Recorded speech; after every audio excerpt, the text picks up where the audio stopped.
Hi everyone and welcome. We're here with Holly, the Scientological geek. We're here with Joe Duespo, and we're here with Mark Turi. How you guys doing? Good. How about you? Oh no. Good, thanks. Pardon any noise in the background. That's all right.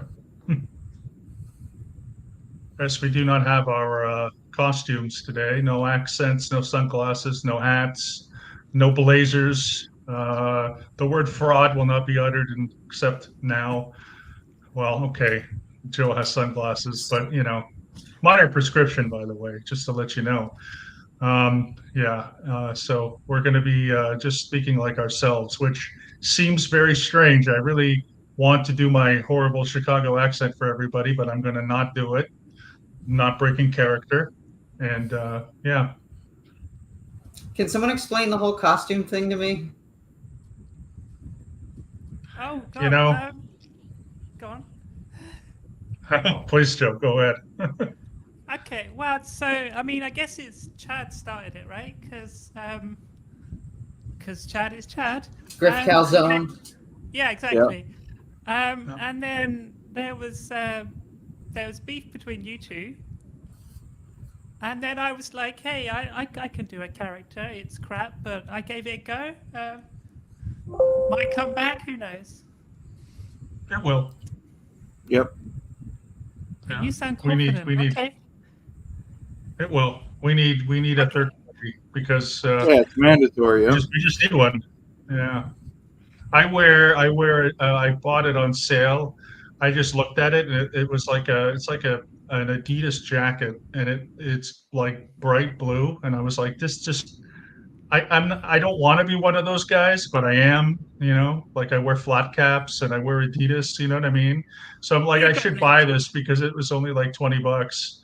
And so I bought it and I was like I'm never going to wear this. And then I thought, "Hey, Pete is this type of guy who would wear an Adidas jacket that looks like the 70s." And then I wear It my looks own kind of prescription gothic to me. sunglasses. Exactly. And then, because that's the type of guy he is. It's timeless. I don't know why fraud and Gucci or Adidas go together to me. I don't know what it is. Like if I were someone wearing Adidas or Gucci, I just know that they're into fraud. It just makes sense to me. I don't know why. And then the hat is like something I got a long time ago. It's a flat cap, of course, because I'm in my 40s and I used to golf and listen to punk rock. So that means you have to own flat caps. It's like the law, and I own like three of them. So that's what it is. And Pete just kind of came out of that. Wasn't really me. It was like I was dialed into some other personality. I don't know. That's terrific. Yeah, Thank we you. have It a is lot of fun. terrific. Yeah, we have a lot of fun doing those, and same with my. I don't know if Joe's the same way, but same with mine to where it's not even me anymore. Obviously, even Clearwater Chad's a character, but all my characters are a lot of fun to do. So Very my into my character. character is kind of it's a mashup of various things. There was a TV program here in the UK called Keeping Up Appearances that aired in like Okay. the 90s or so. Yeah, 90s, early 2000s.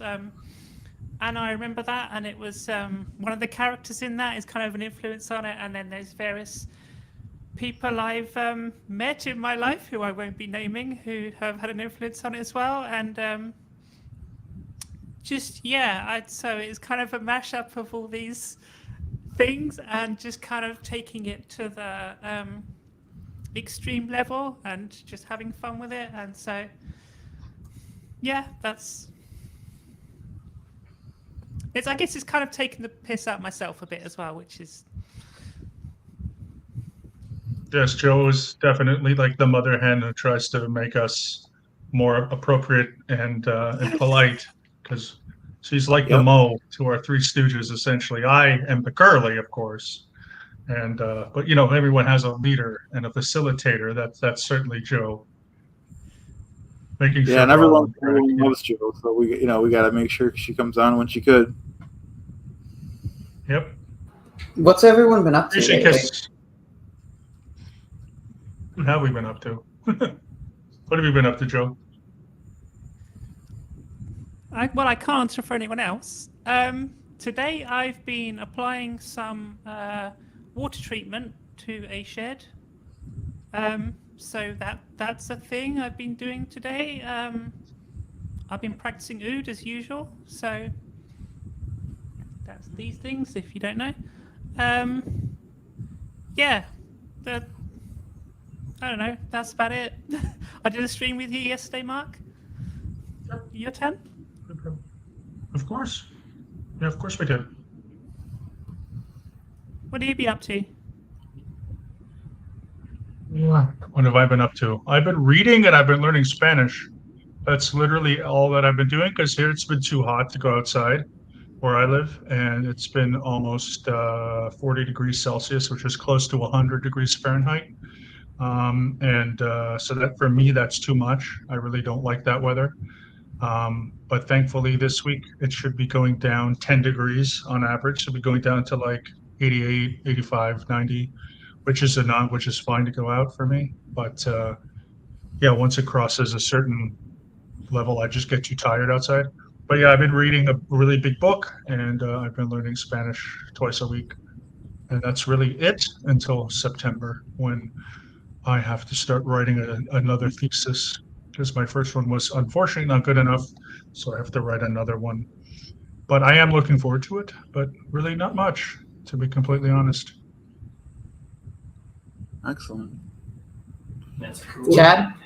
Oh, okay. Yeah, well, I've been really busy in real life. I've told a few people, but I'm going back to pursue my master's degree in real life in labor relations. So we might be doing some study streams. And as for YouTube, my YouTube stuff, my new character, Stuttering John, is I love doing. He's Stuttering John in real life was on the Howard Stern show. Then he rose to fame with the Tonight Show. He was the announcer for the Tonight Show. Then after that, he really couldn't get any acting or any kind of work at all. Now he just kind of, in real life, he sits home and drinks beer and has a YouTube channel, and that's what I parody right now. And I've just been working on the fiction book that I've been trying to get done for the past like a year. And just trying out a new game that I got. Oh, that's excellent. And Holly, you have a channel too where I know you haven't maybe done stuff too much lately, but you do a lot of great videos about the inner workings of Scientology and exposing Scientology. Is that right? Yes. So I like to tell people that my channel, for those who don't know, my channel is dedicated to just learning about the inner workings and more between interviewing ex-members, interviewing independents.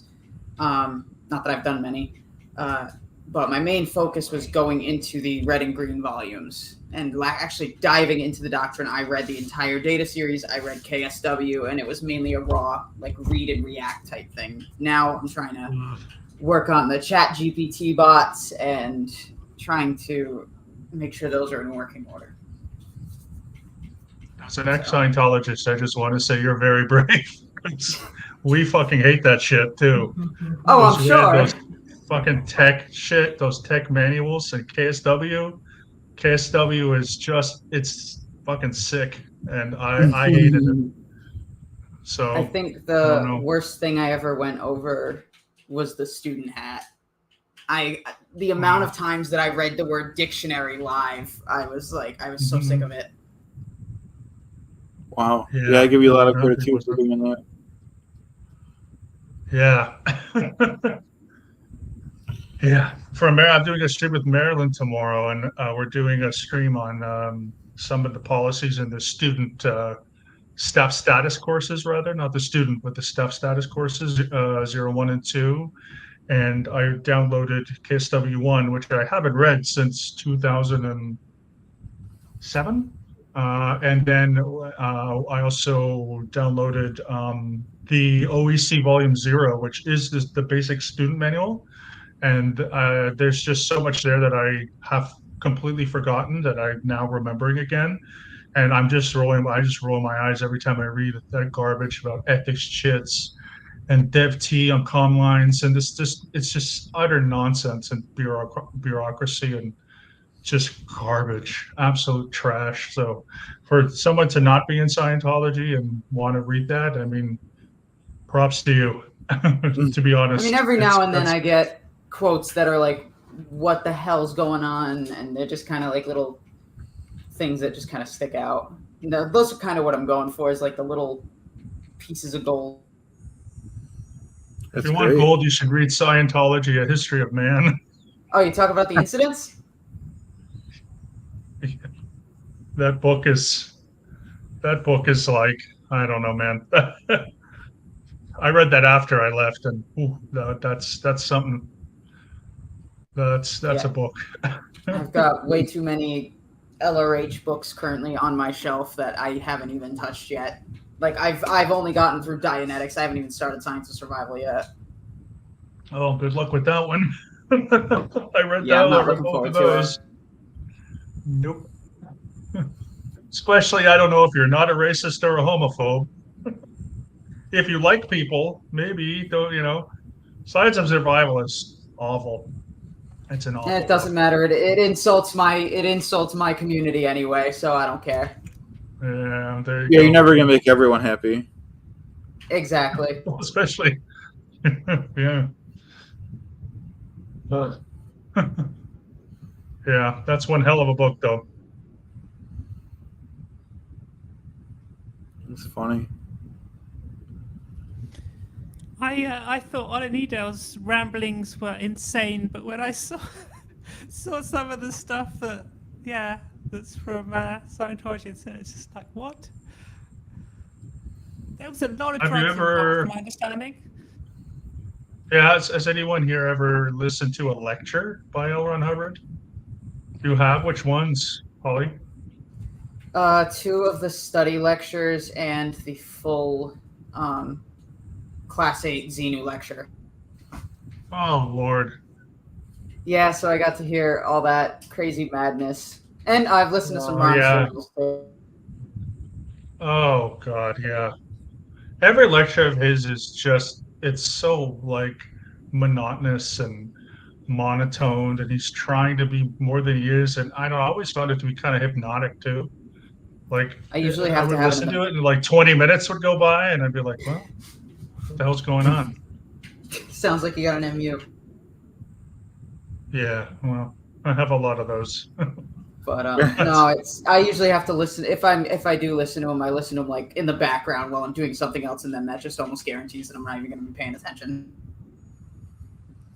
I give you guys credit for listening to those, because whenever I listen to like a few seconds of one of the lectures or someone's talking about it, it just makes me feel weird.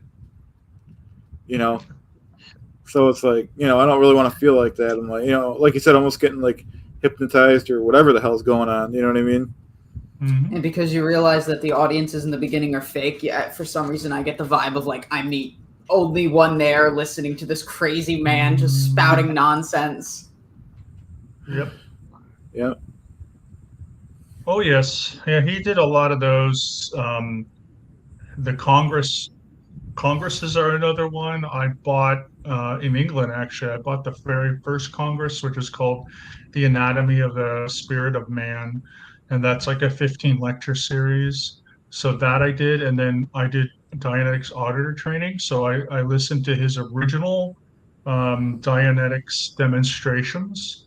And, it's so boring, so dry. And like, I don't know. And then, you listen to a lot of crap with him about studying and stuff. And I did listen to RJ67, which is quite interesting because that's basically OT3. He's introducing OT3.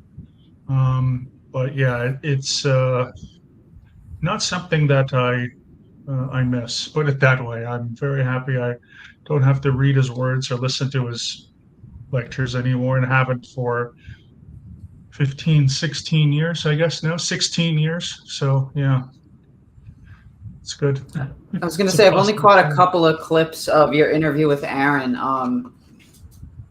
How far did you get on the bridge? Not on both far. sides? I did a lot of, no, I did a lot of introductory courses, I got Method One word clearing, which is like Method One word clearing is basically the first step on the training side, but I didn't actually do the course. I just received the auditing, so that's considered the highest amount of auditing that I got. But I was in for 3 years, and I did a few dozen courses, but they were all considered part of the introductory services. So I did like the Hubbard Dianetics seminar, Hubbard Dianetics auditor course, success through communication, overcoming ups and downs in life, personal integrity, science of survival extension course, Dianetics extension course, step status 0, step status 1, step status 2. I got sec checking, which is a hell of a lot of money per hour, which they don't tell you about. Method One word clearing, which is a hell of a lot of money per hour. And maybe there's a few others in there that I did as well. So maybe 10 to 12 total courses. Oh, and I did a executive officer mini hat. So yeah, maybe 12 to 15 courses. But again, everything is below the line. So it wasn't like I never did the PURIF, I never did any of the grades or any of the class auditing. Very thankfully, I think that would have driven me insane, to be honest. Did you do any of the co-auditing for Method One, or was it all just with a professional? No, for Method One, it was just someone auditing me on Method One. So I was just receiving it, but I did do tons and tons of hours of co-auditing because my first two courses, or at least my first course was the Hubbard Dianetics seminar. Then I did and which you do co-auditing because you're learning how to do Dianetics. Then I did the successful communication course, which then you do TRs back and forth with someone. And then I did the Hubbard Dianetics auditor course, which again, you do co-auditing. So only the Dianetics auditing, I did co-auditing, and I probably ran somewhere between 400 and 500 hours with those two courses. And successful communication was such a pain in the ass. It's an awful course. And I think I might have done 50 to 60 hours to complete that course. And that's, standing like this and sitting with your doing OTTR 0, and you just sit there with your eyes closed, and it's all, and then you stare. That's like OT 0 or OT 1, and you do all the bull baiting and all that junk and garbage. And that went on for at least 50 to 60 hours. I do have. Unbelievable. Sorry, go ahead. No, I'm done. I was gonna say one more question. What is their policy on blinkless TRs for TRs, regular TR 0, not OT? Well, that's a tough one because from what I remember, and again, I was doing this like almost 20 years ago, so my memory's not 100% perfect. But when you do the TR1, I think it's TR1 where you have your eyes open and you're just staring. You can blink in the sense of like a sort of like, as your eyes go up and down, but what you can't really do is do like this kind of blinking, like a heavy blink. So, if you're blinking, it's totally okay. Your eyelids are going to go up and down. But if you lose focus like this, because your eyes are maybe getting too much dust or something in there, then you flunk. And then you have to do it again, and you have to just stare at the person. So, and it's ruthless. And I was doing that. I was doing OTTR 0. That took 5 hours. So finally, I actually passed it after 5 or 7 hours. But OTTR1, I think I did for almost 20 or something. It took me several days to get through that one thing, and then everything else I blew by quickly. But those first two were, in my opinion, the absolute worst, most horrific garbage that I was ever experienced in Scientology, at least in the first year. Then I went to staff. That was a whole other set of horrific nonsense. But all you're doing is just either sitting still with your eyes closed or sitting still with your eyes open. Like, really, it doesn't seem like much, but it's all the, flunk, start again, and you got to keep doing it. And there's so much self-doubt, and you have to get through it. And, it was just, it was awful. That course is just, it's really, really gross. Wow. Yeah, it's not fun. would not suggest going into Scientology. Don't do it. Nope. Even for fun, don't do it. Yeah, I you never did know it. when you're going to be sucked in for real. I did it once just to take the OCA. Oh God, yeah, I gave them a fake name, fake contact. They haven't found me since. So. yeah, Nice. that's fine. That's good. That's good. Yeah, I mean, just it's not fun. Was not a fun experience. The things that I think I kind of got some benefit of was very, very early getting Dynex auditing. So like within the first couple weeks or maybe months that I was there, maybe. And then after that, I didn't mind doing Dynex auditing until when I left and realized it's what I would say it's like you're um, unwittingly hypnotizing people. You don't know that you're doing it, but you are doing it. And so, like, even though I might have had some, like, oh, well, Dynex wasn't too bad. I kind of like doing auditing and getting co-auditing. And it's like, no, you're actually hypnotizing people. And, they're making up a bunch of false memories and you're kind of manipulating them emotionally. And then I'm like, okay, well, I guess that what I thought was the one positive thing is actually incredibly negative. So that was my thing, but everything past that, some of the life improvement courses are really bad as well. They're very self-demonizing and so forth. And, it's just, yeah. And then staff is a whole other thing.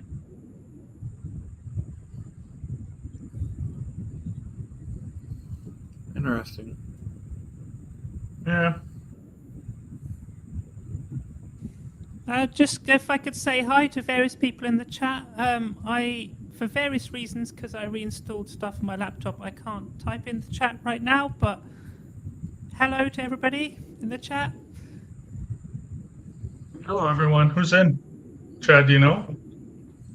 Oh, yeah, sorry. Yeah, we should be, I should be, let's me page up a little bit here and shout out some names.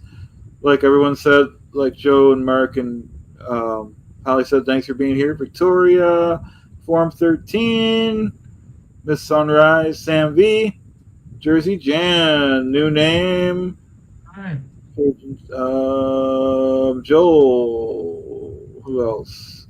Grand Theft, Sophia, and Pizza's here. Dusty's here, and Paralyzed, new name. And sorry if I missed anyone. I think that's it though. And Jay's here. Nice. Okay. Hello, everybody. Yeah, we appreciate everyone being here. Yeah, shoot out us any questions if you have any questions. And thank you to Miss Sunrise Dawn for sharing my channel, because I can't right now. And so if you want to check out my channel, it's there in the chat. Yeah, thanks, Miss Sunrise. She put Mark's and Holly's too. Yeah. Cool. Thank you so much. Thanks. So this is good. This is streaming to all of our channels. So we all four of us have channels. For anyone that chooses to subscribe to us, we appreciate it.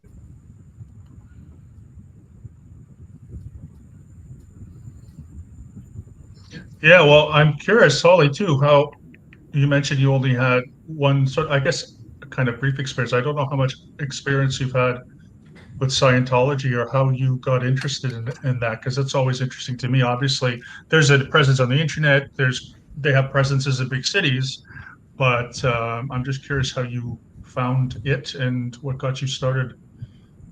The closest I've ever been to a Scientology org from my house is probably about 90 minutes. So I only went to the one in Boston for that OCA thing, and I went with a friend of mine. We were both skeptical. We already kind of had an idea of what was going on, but we just went in there for the hell of it. I started looking into it after I watched the Leah Remini show on A&E. I was getting like the little excerpts of policy and bulletins and stuff, and I wanted the full context, so I started looking up those, found them on an independent website, and just dove. And then I got like probably 12 cases of lectures downstairs, 7 or 8 different courses. I just started collecting a bunch of stuff. and then the digital archive that I've got going on.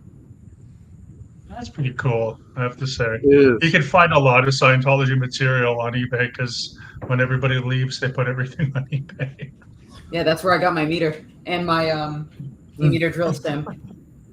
Nice. Which one? Which version? Of the I don't e-meter? even know which e-meter. Mark 7 Super Quantum, whatever the hell it is. Yeah, it's probably not the latest one because it doesn't work unless you get a check every 6 months, right? So, yeah. As much as I would love a Mark 8, I know it's just going to be a paperweight because I think you got to be connected to the internet, right? Yeah, and because you need to do this update, this software update every few months or whatever. So, and it's through the church, so they give you specific information like a passcode or whatnot, and it's like it's a scam, obviously, but that's why they do it. So you can't just buy an e-meter on eBay and pass it off. But it's hundreds of dollars to just maintain this garbage piece of nonsense that costs nothing to make, you know? Made I by was gonna kids. What were you saying, Chad? Oh, sorry. It's made. A lot of them are made by kids too, right? Or no? Oh, I don't know. I just know of the people from in base who are helping with them. Yeah. They can be made. It's the person to talk to about that, who I have talked to about that, is Mark Headley, because when the e-meters came around, especially in the early 90s, that he was in charge of that stuff. It's made by CERC members. Obviously, they don't get paid, and it's $5,000 for an e-meter. But one of the most interesting e-meters, which I only saw in a catalog when I was on staff, was a $20,000 e-meter, which was celebrating the Orange County, Oregon, California, when St. Hill size. And so they were selling a $20,000 commemorative meter in an orange color to celebrate, and that was somewhere in the 90s. So that's the most expensive one that they would have had, but I can't imagine they would have sold any of them. They probably made a few, but I can't. I mean, to spend $5,000 on something that literally can go to Radio Shack, I don't even know if Radio Shack is still around, but you can go to an electronics store and get all the parts for less than $20 and make one yourself, you know? Yeah, I'm just looking at the ones from eBay. They got a couple Mark 5s, just a lot of Mark 7s and Mark 6s. Yeah. So. Wow. Those are the people who would have. Go ahead, Joe. I'm so sorry. Go ahead. No, please go on. Go ahead, Joe. Okay, no, I was just going to say there's awkward. We've got a Canadian standoff. There's a question in the chat asking if me and Holly have ever been in, and so I guess Holly's kind of answered, but you might want to add more to that. I wanted to say I was not in that, but I was in a different cult called Diamond Way. And there's an interview I did with Marilyn where I go into all that. But anyway, please continue. Yeah, I was just going to add that when you see the Mark 6s and 7s, it means that people have probably left within the past 10 to 20 years, which is what most people have left. So at least since the Golden Age of Tech 1, which was 96, and then Golden Age of Tech 2 was 2014. So anywhere between those, you're going to get Mark 6s and 7s. Because they got pissed off for having to redo every single course that they had already done, which makes sense. Yeah, they got a little too greedy. When did you say Golden Age of Tech 2 was out again? Well, I think the first one was 96 and the second one was 2014, if I'm not mistaken. But I'm pretty sure that's it, because I do know that there was a big thing in 96, and then there was something there. And then now they're going through the Golden Age of admin, which is getting rid of all their green stuff. Yeah. Everything is a golden age, and it ends up not working. I can only imagine how much of an edit they've made just for that freaking Golden Age of admin. Like what? They get rid of like 2 commas or some shit. Well, speaking of science and survival, well, I was on staff when they released the basics, and they were saying that Science of Survival, if you get a pre-basics book, there's a bunch of pages where there's dozens of semicolons. I don't ever remember that page. I don't remember it at all. I did the whole, I read the whole book. I did the whole extension course. I don't remember this page of tons and tons of semicolons. It may exist, I just don't remember it. So that was one of the things. But like, no, I mean, it was fine for L. Ron Hubbard and Scientology from 1952 until 2007. But they got his notes in a basement somewhere, and all those books and lectures cost $3,000 if you want to get a basics package, or 3,000 American dollars for a bunch of books. But it's just, they don't have. Listen, they're a for-profit business, so they come up with a new product, everyone has to buy it, they get more money. So that's all it is. Yeah. Yeah. Very true. I'm going to get my phone so I can join the chat. I'll be 2 seconds. Sure. Sounds good. But yeah, I don't know. It's good that people are interested, I will say, especially people who have never been in. I know Joe, Chad, and Holly have never been in, which is, for me, it's always fascinating because I'm really, there's a lot more people who like when I left in 2008, there were people who were never-ins, and we knew them, like people like Graham Barry and Andreas Henkel Lund and Mark Bunker. Some of these people I met when I lived in California 15 years ago. And it was nice when people, had no experience in. But now I think, as you mentioned, some of these popular documentaries, TV shows, and just the community on the internet, I'm always interested in when people are, who have never been in, who take an interest in Scientology. And especially, I find it interesting that you're digging into the tech stuff and the admin stuff, because that's like something that I wouldn't think about because I've read a lot of that stuff. And for me, it's kind of irritating, but I'm actually kind of glad that an objective eye who's not an X, who's never been in, is actually looking at it and putting in time. So that's kind of fascinating.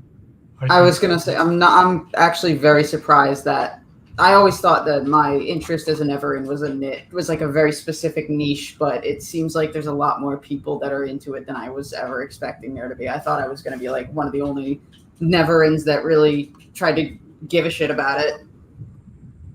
And what, when I don't know if this is true for a lot of other never-ins, but I was a King of Queens fan, with Leah Remini as the actress and Kevin James. So when she did that show, whatever it was called, The Aftermath, I was like, of course I had to watch it, whatever. And, I'd never heard of Scientology before that, so I thought it was interesting. And no offense to anyone that was in Scientology, but I thought it was a little crazy. So I was kind of glued to it. And, and then that brought me to Aaron stuff, and then everyone knows the rest. So. Scientology is crazy, so don't feel bad about it. It's fucked. So, Yeah. It's you gotta call it what it is. It's something else. Yeah. Yeah, man. Whew. So you're right about that. You don't have to offend. Thanks. Because I can see how anyone can get sucked into it. Because especially the people that wanted to be actors and blah blah blah. You could be like Tom Cruise and John Travolta. Just like when you buy new cars, they'll give you the world until you sign on the dotted line. Then you're trash. Yeah, you're not wrong.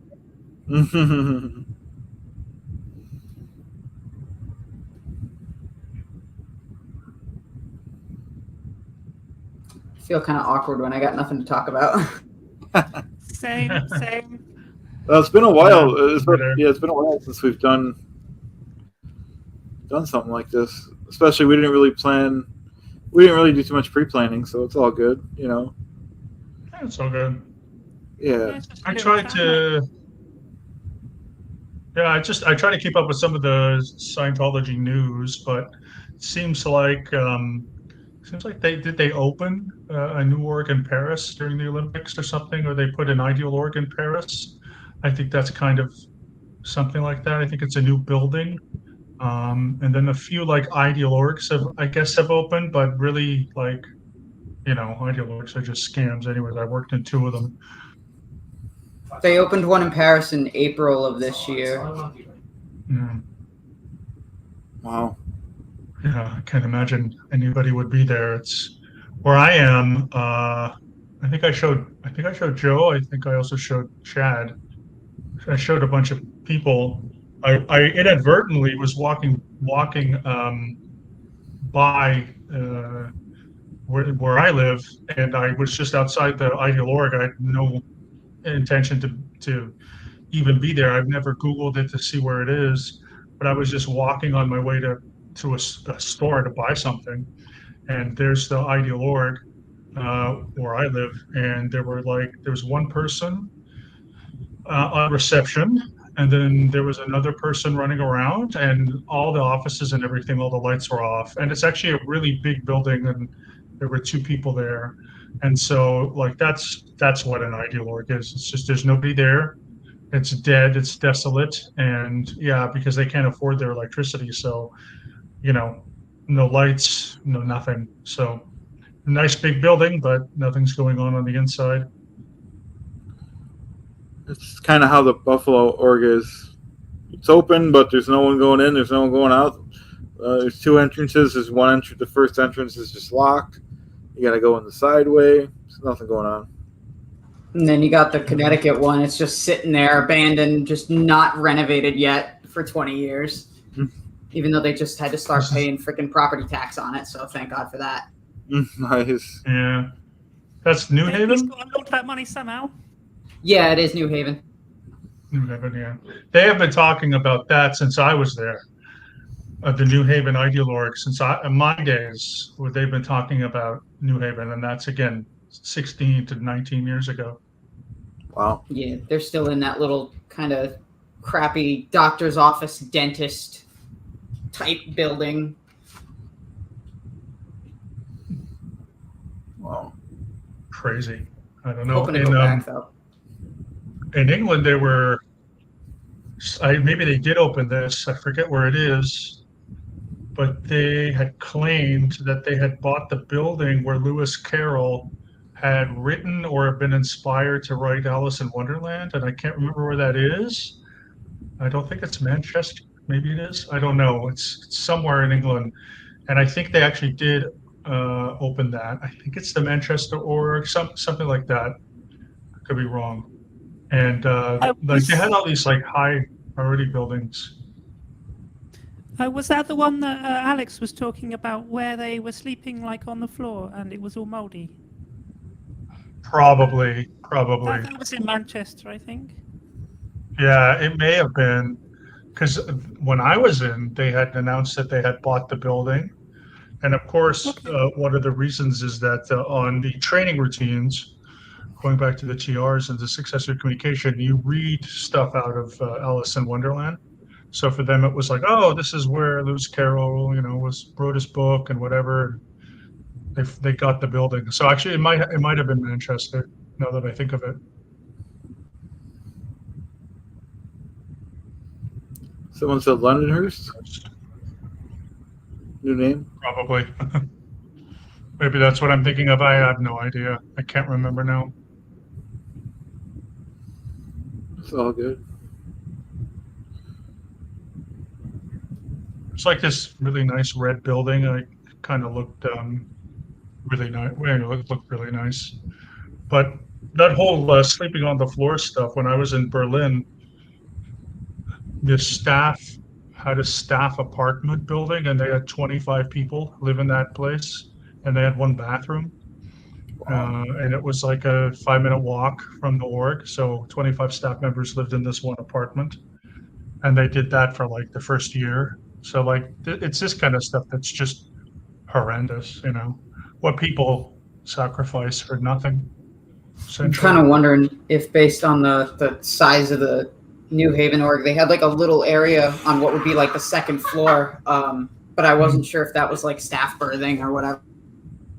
No, Yeah. Class 5s don't. You don't have staff berthing when you're Class 5. you have to live either on your own or um, staff members will offer housing for cheap, but you don't get berthing. You only get berthing in the Sea Org. That's the only time, and they have dedicated berthing units, so you don't fraternize with outside people. But yeah, class 5, you're basically on your own for room and board essentially. Interesting. Yeah, it's So awful. I looked up Lyndhurst. It's in Hampshire, so it's in the south of England. Okay, maybe that's it. I can't remember now. Yeah, someone, if you maybe if you Google Lewis Carroll, Alice in Wonderland, I think it's where he wrote it, if I'm not mistaken, like, or where he wrote it, where he was staying while he wrote it, and I think it was like maybe it was originally some kind of resort or something like this. Like or maybe it was his home. Like I can't remember those I parts. found one building in Red Cottage in Whitburn. And also Home is like, hold on, I was gonna say you cool if I share my screen so you can see it? Sure.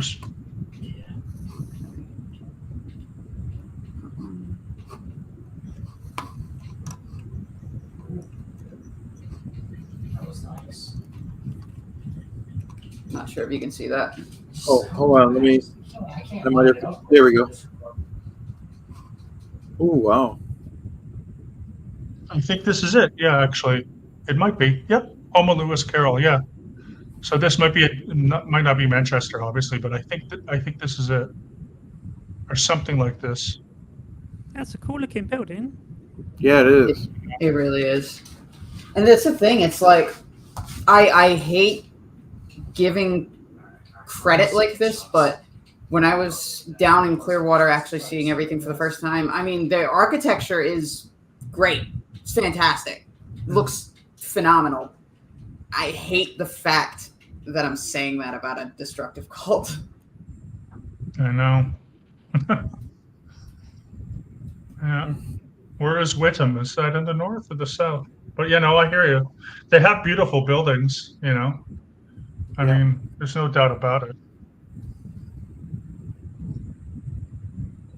Absolutely. Yeah, when I was on staff in San Francisco, the San Francisco org is where the original Transamerica Bank building was. So it's like the original Transamerica Bank, and it's like it's a historical landmark from the 19th century. And the skyscraper, which is across the street, which is the Transamerica building, which is where now all the modern banks are in San Francisco. But even that, like just appropriating landmarks, historical landmarks, and really just interesting places, and it's just horrific, and the things that they buy, and to try to get people in and try to get into the community by saying that they'll preserve these old buildings, which they do in some sense, but really they're just committing fraud inside of these, historical landmarks when they could be doing so many more things, like making it a museum or something would be even better.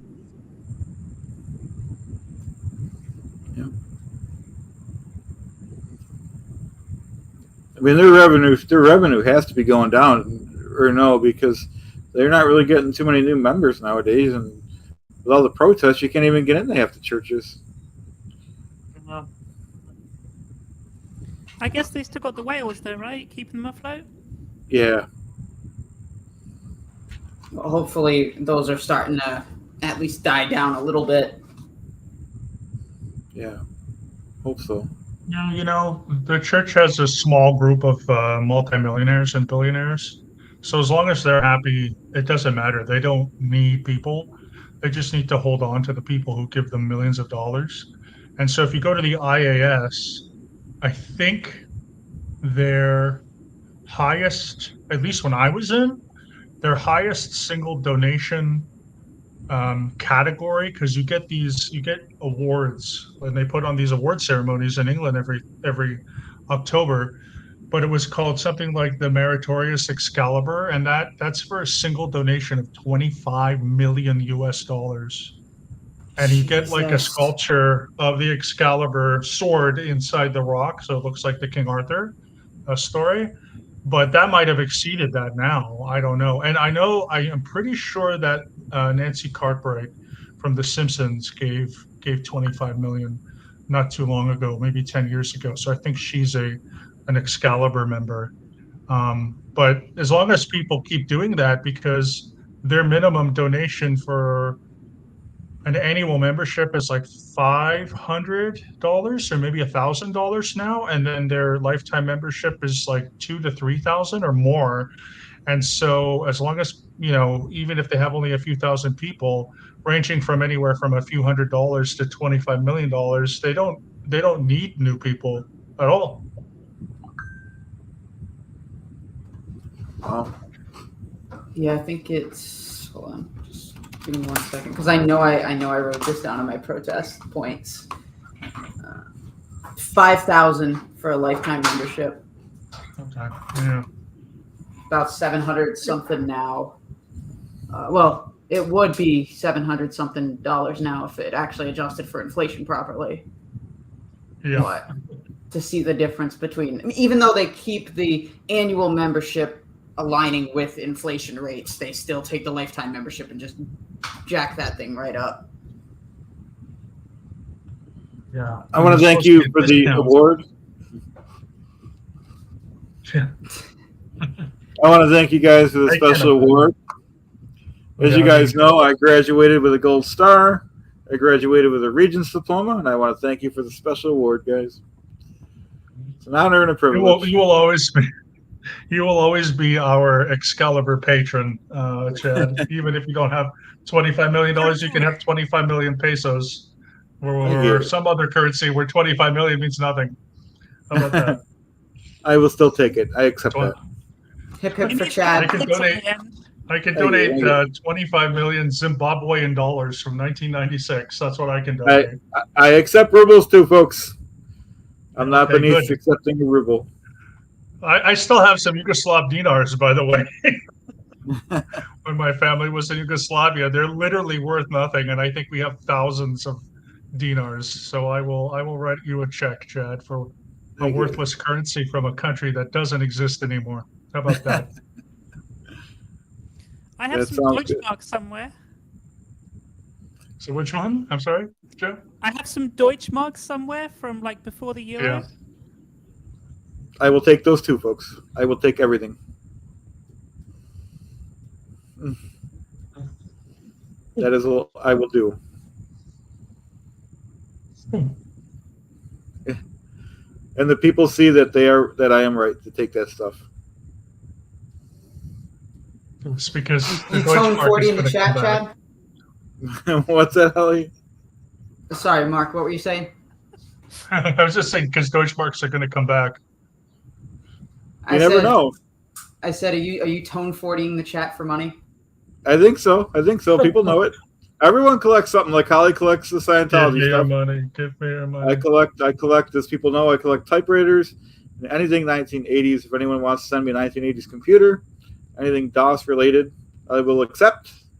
Thank you very much in advance, folks. You do have Pete's 1979 Toyota Tercel. That's almost 80s, so there you go. That's a collector's. Oh, there's my gold star. Thank you. Thank you very much. I proved my point, folks. I was going to say, I never got to this point in your interview, Mark. What were your posts? Do you know the org board quite well? I'm familiar with it.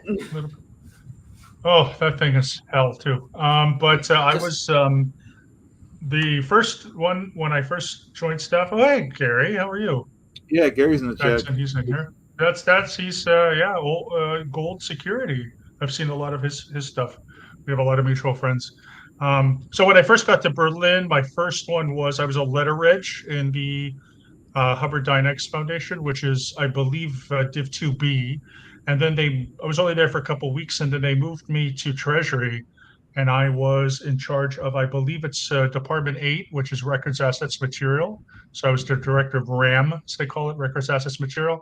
And then when I went to San Francisco, I was the establishment officer over Div 7, which is the executive division. And so, yeah, letterage, treasury, which basically you're like a mix between a bookkeeper and supply officer and all this kind of stuff and kind of thing like that. And then eventually, an establishment officer is someone who goes around to their different division, and you're supposed to establish that your people under you know what they're doing. So you basically, it's kind of an HR thing where they always have to be familiar with policy. So you have to go and quiz them on policies all the time. So it's a really kind of, it's all bureaucratic bullshit, but that's what you do as an establishment officer. And I was on the mini hat for the establishment officer, and I hated that job. I hated treasury, but I much preferred treasury compared to an esto, because I just could not care less about establishing and who knew policies. It was BS. It almost sounds I'm like not an you're HR.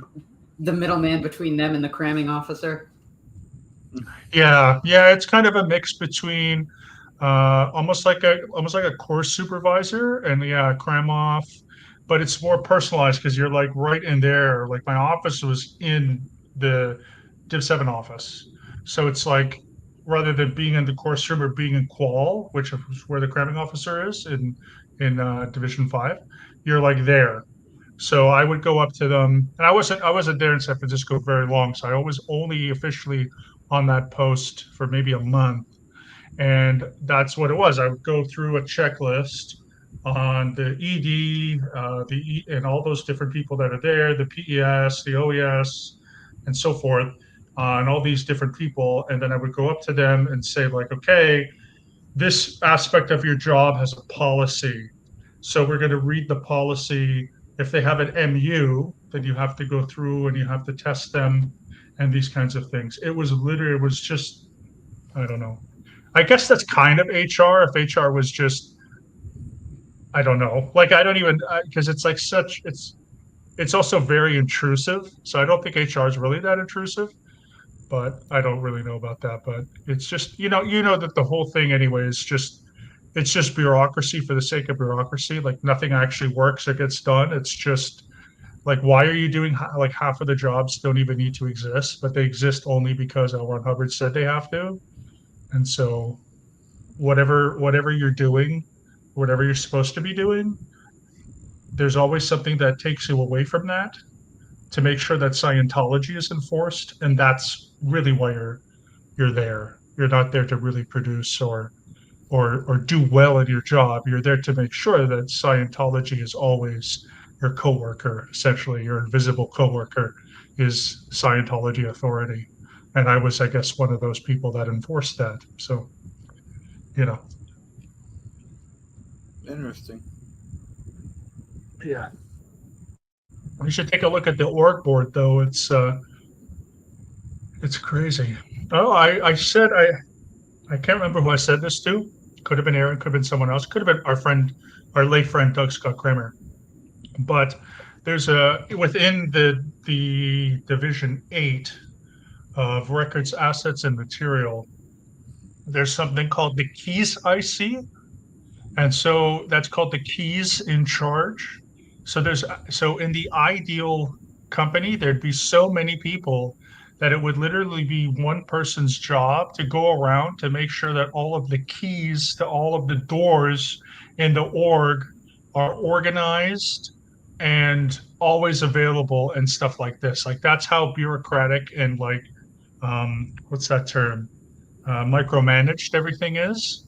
And so that's actually a job. And so I think it was Aaron. Yeah, Aaron or Doug, I mentioned this too, where there is a policy in the OEC 0 that mentions keys and how everyone's responsible for keys. But my job, of course, was part of that was to find keys. And that was the most unrelenting, horrible, garbage thing because people are just so obsessed with their job. Like nobody knows where a key is because they're obsessed with they're doing their job. And so I remember spending days and days and days trying to just track down keys while I was ignoring my actual duties, because you need to have a key, because someone ran in the office one day and was screaming that, oh, the keys are not in order. Like, it's just, I don't even know how to explain. Like, if you've ever had a job, think of the worst job you've ever had and then add that by 10 times, you know, and that's Scientology. And then you're not getting paid, because at least if you're getting paid something from a crappy job, at least you're going home with something. But, it's just tremendous. This is more of me just asking something for my own records and research. Yeah. Does Department 8 get involved with the deputy FBO for more? Yeah. Yep. Okay. And then FBO Yep. gets involved with, do they get involved with a different department themselves?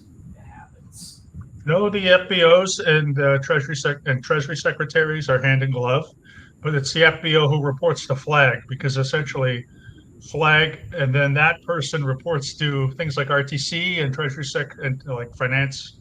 There's some finance international office and stuff like this. So it all goes down to this hierarchy. And so essentially at the bottom of the hierarchy is like a Div 8, and then Treasury Secretary, FBO, and then up and up and up and up and up. And I never knew who the hell was above the FBO, because that really wasn't my job. My job was to just give everything to, like, literally just report everything to the Treasury Secretary, and then after that, it's out of my hands. And one of the things we used to do as bank reconciliations, and that's another horrible, horrible, monotonous job that I hated doing. And I spent weeks on doing that, because you have to get banking in order, and nobody taught me how to do it. So they just said, here's your computer, here's a manual, here's this out of date, crappy 1980s, almost like a DOS style program. Read the manual and do bank reconciliations. Oh, and by the way, if they're off, that's like a tragedy. And of course, I couldn't balance anything the first couple times I did it, because I didn't know what the hell I was doing. And then, it took a long time to figure out myself what I had to do, because nobody's, give me any training. And so And that's that's always related good to be to, the bookkeeper. that's related to what, the main three, like, org accounts? Yeah. Yep. There was like cash flow, and then there was income and gross income. And income and gross income and cash flow are three different things. Because in a Scientology org, and this is like the biggest fucking scam I've ever heard in my life. Okay, so when you pay for a course or a service in Scientology, you can directly pay to two different people.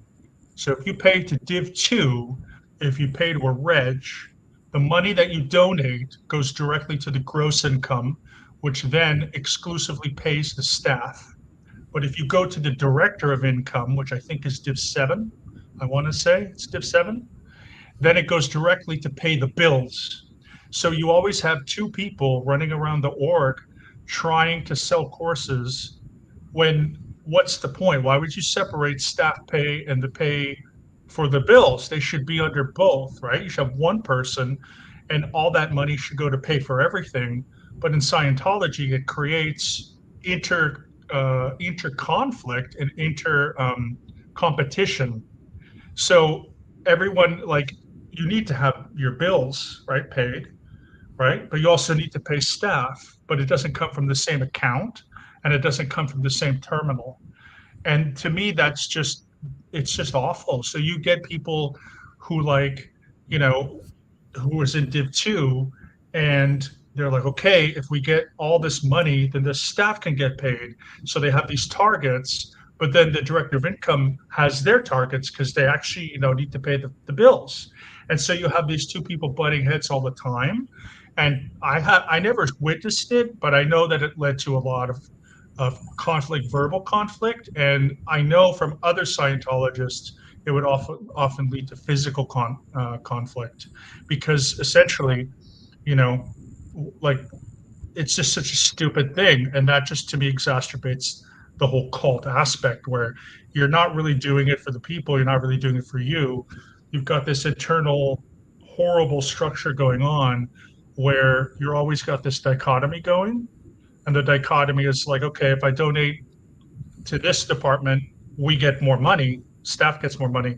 But if we donate to the other department, we get to pay our bills. And put it this way, all the money goes to Div 2, none of the money goes to Div 3, and we couldn't pay our bills. And that's actually something I do mention with Aaron. So if there's more time, I get into more of orgs not being able to pay their bills strictly because they separate those two things, which I think is insane. I've never seen that before in my life, but yeah, horrible experience. You would think that the director of income would have like the higher say in it compared to the Div 2 reg. Mm-hmm. So it's like if the money always went to Div 2, how did they deal with that business discrepancy, we had that rank discrepancy? Well, again, we never had money to pay our bills. And again, I would encourage you, again, it's only a small section if you want to go through it, because I know the interview was long I did with Aaron. But there's a small section about orgs paying their bills. That's maybe 10 or 20 minutes. And I have some examples there of trying to pay phone bills and so forth.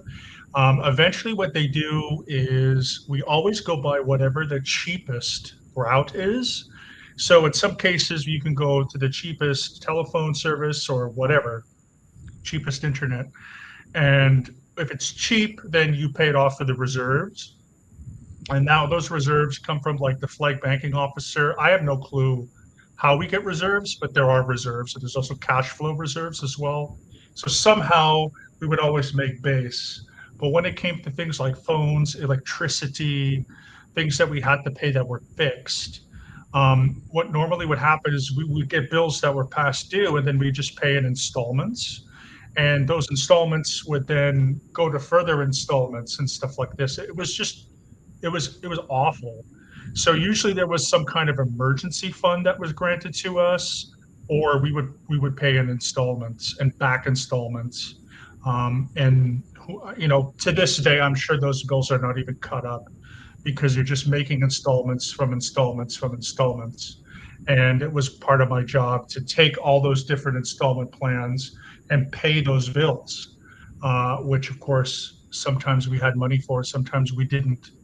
But in Scientology, they don't care about that because, giving money to the government, giving money to an electric company, whether it's private or public, or a phone company or whatever, they don't care about any of that. They just care about Scientology.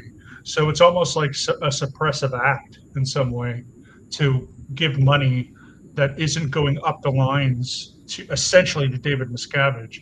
If you're paying things that are paying out to different companies and different institutions, especially the German government, that was not our priority. We didn't really care because they were an evil suppressive group, right? So we always sort of skirted those things somehow. Did that emergency allocation come from the what was it, weekly or monthly FBO allocation, or was that a separate fund? I think it came from that, but I don't know for sure just because I wasn't the Treasury Secretary. I was just Dear Ram. So the Dear Disbursement and the Treasury Secretary, anyone who's a former Treasury Secretary would know that answer. I'm pretty sure that you're correct. I do think it came from the FBO's quote unquote allocation. That's my assumption, but I don't know that for sure. But yeah, Treasury, I'm telling you guys, I'm sort of glad they put me in Treasury because like that's probably of all the departments, that's like the heart. Literally, they call it the heart of the org. And so like the stuff they do there, it's fucking crazy. Like it's not just the bureaucracy; it's just some of the old ass, kind of things that are completely obsolete. That obsolete computer programs, dot matrix printers that are still running out. It was just insane. And these computer programs that were very much DOS-like, where you just had to put in every single command that you could think of just to get to one kind of area and then do your work. And then the work took forever because it was all kind of DOS based, text based. And then printing stuff off on dot matrix.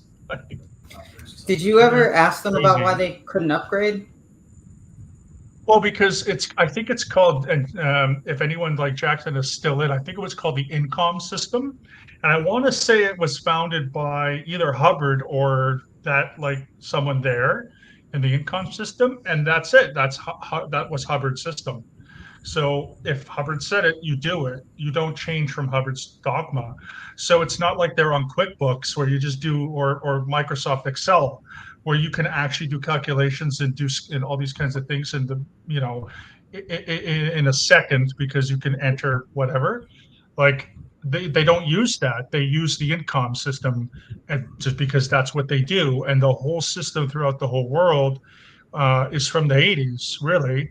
I think it's from the mid to early 80s to mid 80s, and that's what L. Ron Hubbard said to do. So that's what they do. So there's no software updates. There's not even like this is also with public relations, but when it comes to accounting, PR, sales, whatever, if Hubbard said it, it goes. So there's nothing new. So everything is from the 50s to the 80s because that's what Hubbard said to do. Like that's the reasoning. And nobody would ever ask that question. Like I would get in trouble if I asked the question like, hey, why don't we update the QuickBooks? Because it's a hell of a lot easier. And QuickBooks can be just for taxes, but it can also be a legitimate accounting software and bookkeeping software, depending on what version you're in. And you can do bank reconciliations quite quick today if you just upgrade the system. But if I said that, it would be, I'd get in trouble because I'm doubting Hubbard. So you just go along with it.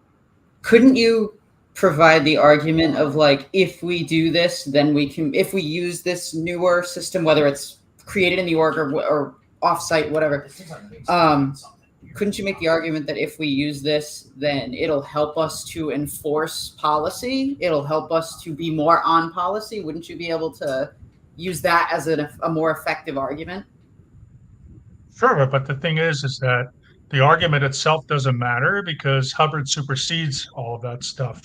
So Hubbard's word is word. So that's it. Like it doesn't matter. You can make all the arguments you want. You can be as pragmatic and practical with those arguments. You can introduce all the logic and the reason, and you can make a graph about how much time it's going to, save. But in the end, Hubbard said something, and it's Hubbard's way or the highway. It doesn't matter. Hubbard said that the income system was the best system, therefore it's the best system. Doesn't matter. And I know what you mean. Like I've studied argument, I've studied this kind of stuff where it's like, hey, we should be doing the most reasonable thing because it would help us being efficient. But like, that's not the point. I don't think the point is to be efficient. I think the point is just that Hubbard said it and Hubbard is right. And therefore it will somehow magically work out. And if it doesn't work, do more. If it doesn't work, it's your fault. Right? Because if it isn't written, it isn't true. And if it isn't true, it isn't written. And if Scientology works 100% of the time in 100% of cases, however, if it doesn't work, then it's because the tech is not applied 100%. So it's always your fault in the end. So the income system is tech. It's not the same tech. It's actual technology. It's not, technology, whatever, not the obtuse kind of technology. But that's the way Hubbard wanted it. So it doesn't matter that it sucks. It doesn't matter that it's stupid. It doesn't matter that it's time consuming. That's what Hubbard said. And they will never, ever change that unless David Miscavige goes into an attic and finds some notes that Hubbard's like, actually, maybe we should upgrade our system. And then magically every system will be upgraded by Miscavige. But that's unlikely to happen too. Yeah, but the IAS will need to raise the money for it. Oh, dear Lord. Yeah. Yeah, it's funny too because we had computers at every station and PCs at every station, and they had whatever the latest Windows operating drive was, and they were all totally nice computers, and they get computers every couple of years. They were getting new computers and updates to the computers, but none of it had anything really, didn't really have much. It didn't have any internet access, first of all, and the only access it had was to telex software programs, which, interesting, don't come from the church. They're separate telex programs. And so those upgrade. It's like Zoom, like they upgrade every once in a while, or any other kind of thing. So we were allowed to send telexes on a specific telex line, which I don't know if it's connected to the internet or not. It might be, but that's really the only thing that would ever be upgraded, and the operating system, but nothing else. Not the printers, not anything. And we had a special computer, by the way. I want to say that when I would do the bank reconciliations, I had like one of those 1980 type computers that Chad was saying, like from the mid 80s, like I guess it was like an HP or something. That was this massive old school, monitor was massive. The hard drive was massive, floppy disk drive, and it had that keyboard, which was pretty massive with the big chunky, keys. And it was literally just the green and white screen, the 2-bit or whatever, and it was probably like a 4-bit drive or whatever. Probably only had a couple megs of RAM, and we would do the bank reconciliations off of this 1985, 86 or whatever program, just type and clunk, clunk, clunk, clunk, clunk, clunk, and no mouse. Mouses are overrated, but go ahead. It's true. I forgot you lost all that money from the mouse store that you had, Grip. And I don't want to get you guys off subject, but I sent in our regular chat, I sent a picture of my 1980s computer. I dug it out of the basement and set it up, and it does power right on. Well, that's good. Yeah. That's good, man. But no, it was brutal. Let me tell you. And then the funny thing is, if you go into a Scientology ideologue, you go to the lobby where they have set up all these different panels where you get to learn about the life of L. Ron Hubbard, which is all BS, and all of their field groups or their front groups. Everything is state of the art. They've got movie theaters that run on digital, like everything is state of the art, but their intercommunication system and their accounting system is from 40 years ago, and it's bizarre because, again, there was no ideologues in the time of Hubbard. So they can get away with being like, oh, we're going to have flat screen TVs, and we're going to have digital panels, and we're going to have like nice, beautiful couches where people can sit, and we have remote controls that we can select, certain movies that we want to watch or documentaries or whatever, and whatnot. And everything is state of the art because that's all post Hubbard. But anything that is with Hubbard, it's just, again, it's from literally, well, maybe not literally. It's from figuratively from the technological Stone Age of the 80s. I was gonna say, do you have anything that you haven't said in your interviews in the past, like any stories or stuff that you may want to mention now?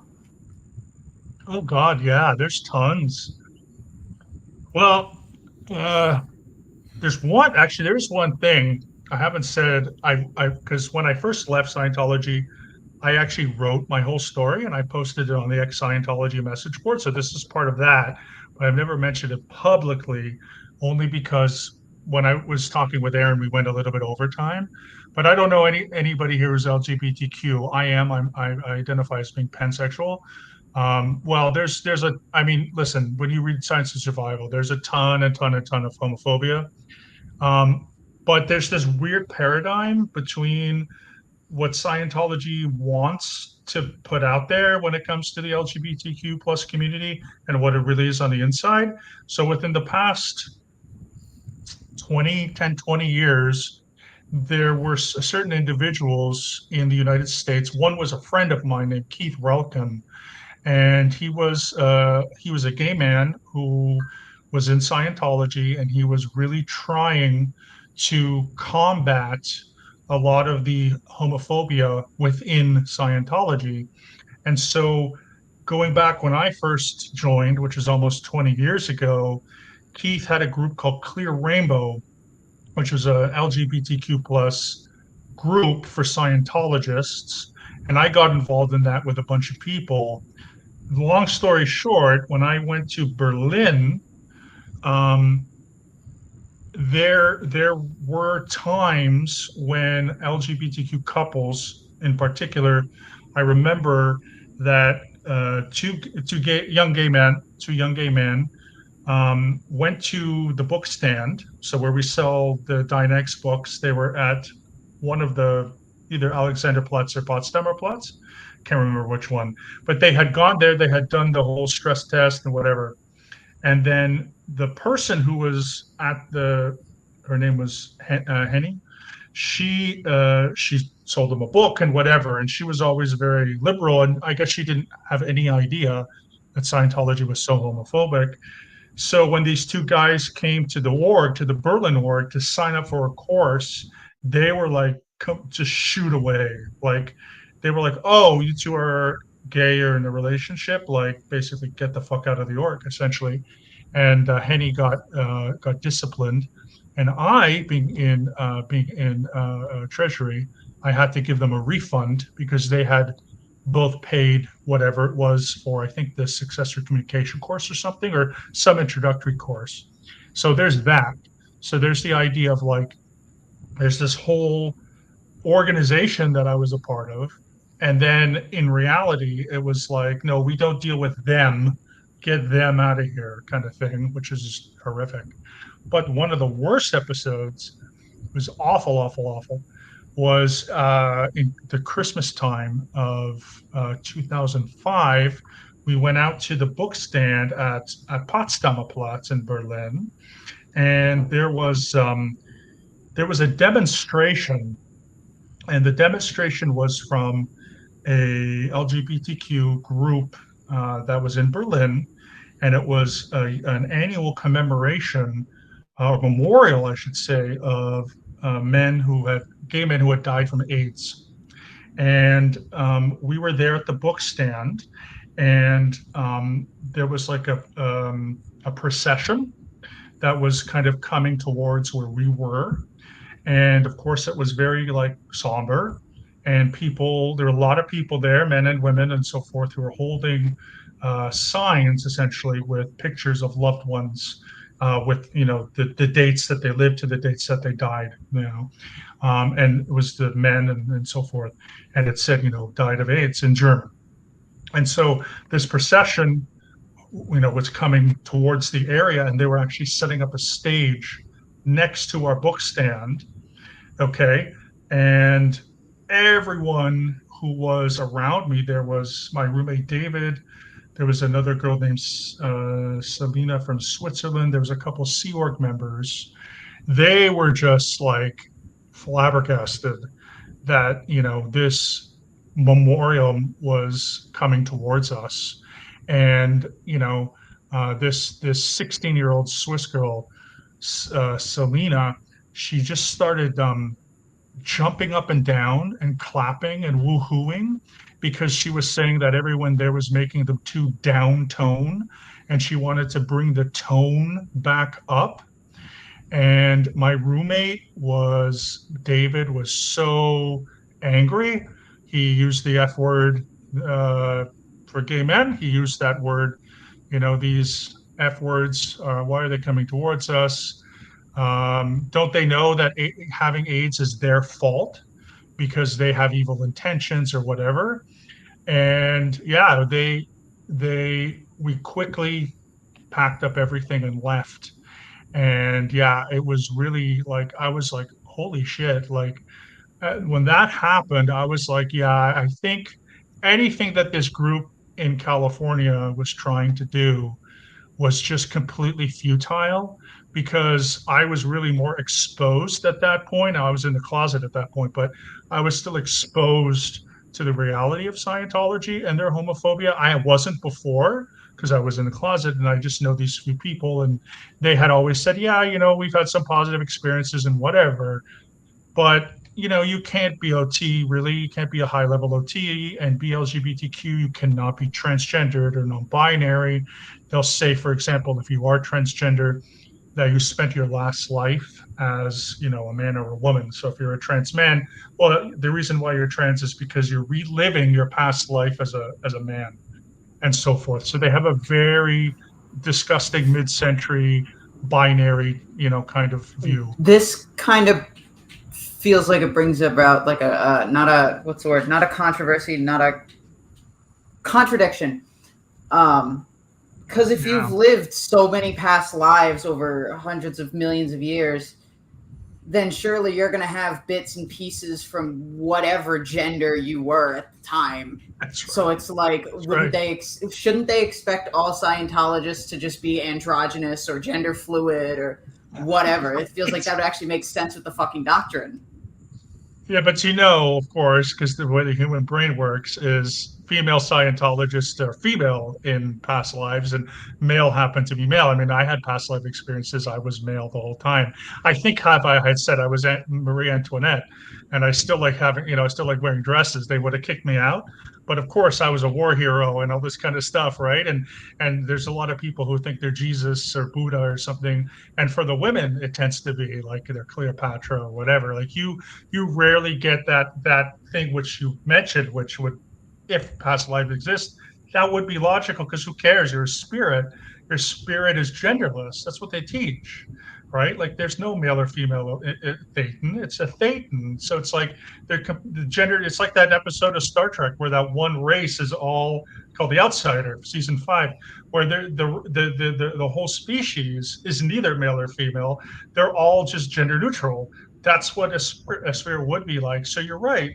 So yeah, you could have lived as a female how many times? Like me, I could have lived as a female and had kids, and who knows? Like, yeah. So of course you're going to act out those things because if that's the truth, you have this spiritual consciousness. So everyone would be gender fluid. Yeah, everyone would be gender queer or whatever, but not to them because again, it's a product of the 50s when, you know, gay people have mental illnesses and, you know, transgender people just have mental illnesses, and it can be cured by Scientology. So you can fit into that binary, that sort of sex and gender binary of the 50s, you know, and it's just horrendous. But yeah, when it comes to that stuff, I actually emailed some people after that and I was like, yeah, I don't think I can be part of this Clear Rainbow group because of just this horrific homophobia. And they were just kind of naive. They're like, well, you know, and Scientology just dismissed, well, that's just Berlin. Well, that's just those people over there. I don't know anything about that. I just know my experience. It's like, come on, guys. Like, this is, you know, when you read Science of Survival, you're going to get into the idea that all homosexuals are 1.1 on the tone scale, which means covert hostility.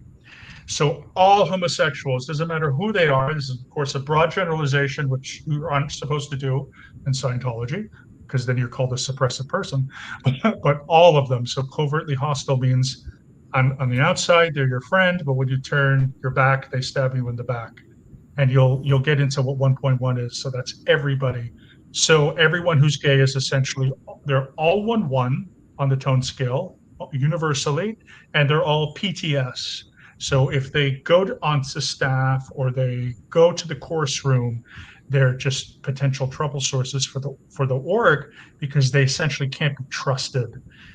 And again, homophobia, you know, 10 out of 10, but to them they rationalize it with their beliefs that again don't even make sense because of the things we discussed before. You know, it's like doesn't make sense. So that's something you can look into. 1.1. Yeah, I've already gotten a glimpse of the chart of human evaluation and some of the things it has to say about LGBT sex lives is a little fucked up. Well, Hubbard was a freak. Let me tell you, he was a freak.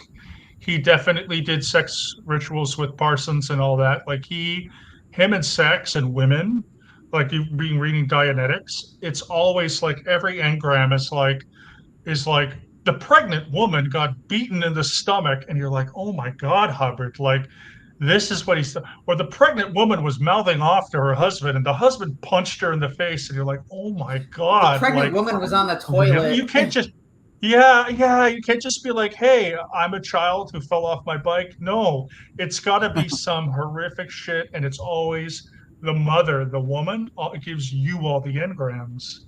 That's essentially what you learn because you're carrying it. So if the mother says this, they ruin your fucking life. If their mother says that, they've ruined your fucking life. But only Dianetics can help you out on that. And it's like, Jesus Hubbard. Like, what is Uh-oh. he? I mean, a Freudian psychiatrist would have gone crazy with that guy. Like he should have gone psychiatry, some kind of psychiatry.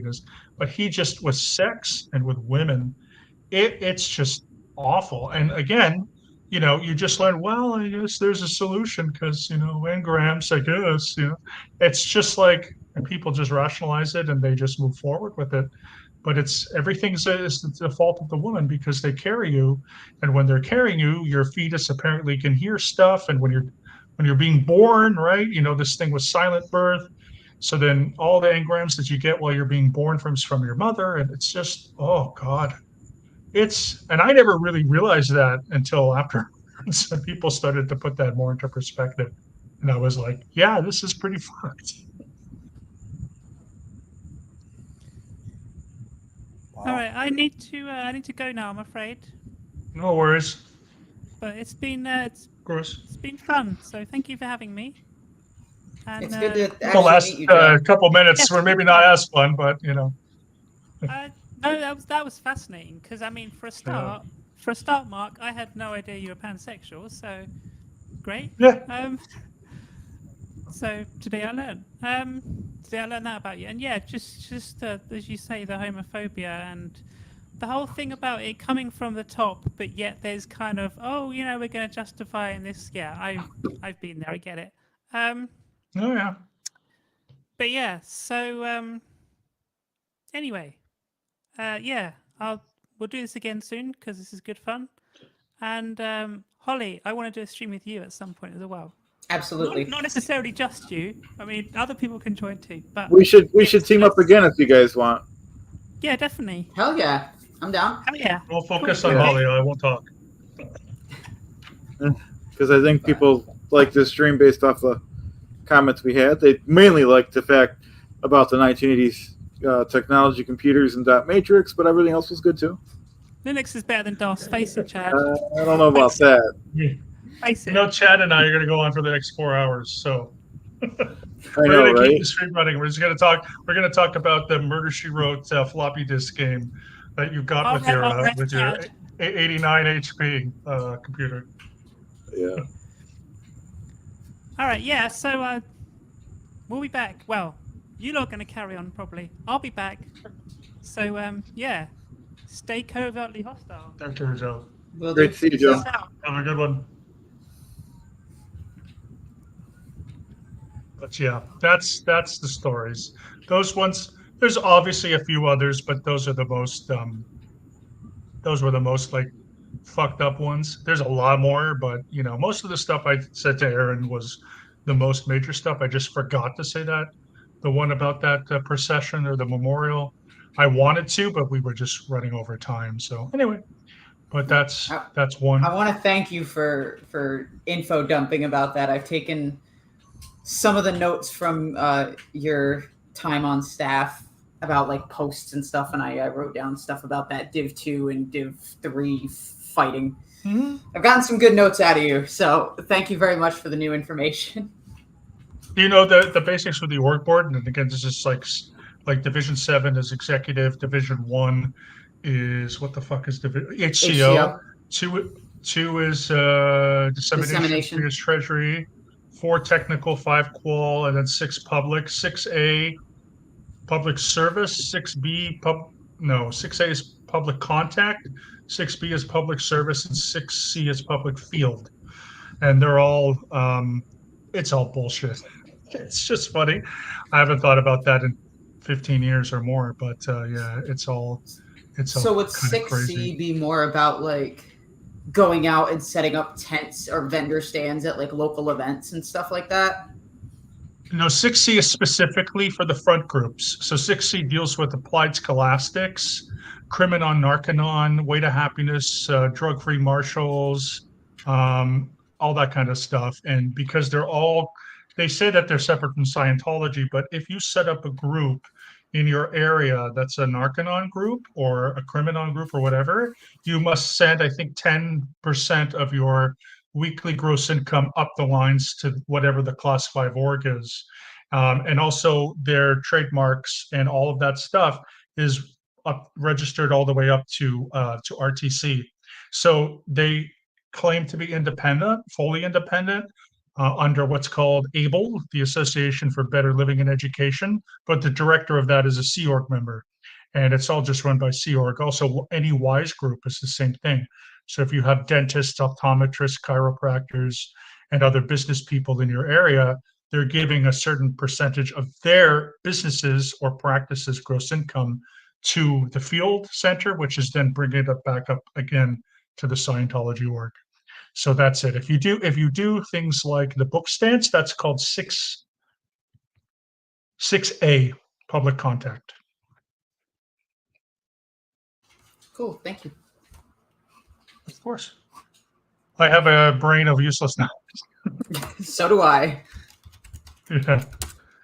Yes, I'm what I like to say. I'm the Wikipedia of useless facts, I should say. I just have so much knowledge about Scientology that is hard to forget when you've been drilled on it for hundreds of hours. But yeah, but that's going to be us, Grip. We're going to set up a business and we're going to make it a WISE consultant firm. I think Pete and Grip are going to do a WISE consultant firm where we give dentists and chiropractors and get their practice to go on the org board, which, by the way, includes having ethics officers in medical practices, and insurance companies will actually have internal ethics officers. Sounds good to me, as long as it's tax free.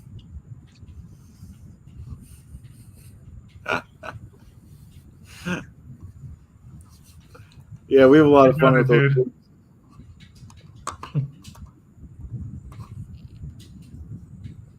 Alrighty, well. Yeah, we got to do any more questions. I think we'll do it again and get more nerdy. I'll have some stuff. questions prepared this time. No, yeah, it's this all was good. this was pretty last minute for all of us, so it went really well. So I want to thank you guys for having me on for this stream. I think it's my first ever stream with you, Chad. Right, we've talked before, like in chat and stuff, but it's our first stream, I believe, being on camera together. Yeah. Yep, and then first one with Mark, and thank you, Mark, for again giving me this new information. I'm definitely going to start looking more into the org board. Yeah, and go deep into that org board. Wait till you get to the keys. I see. That's a good one. I'm going to see if I can find the policies for that. But all right, I'm probably going to hop out. But Sorry, go ahead.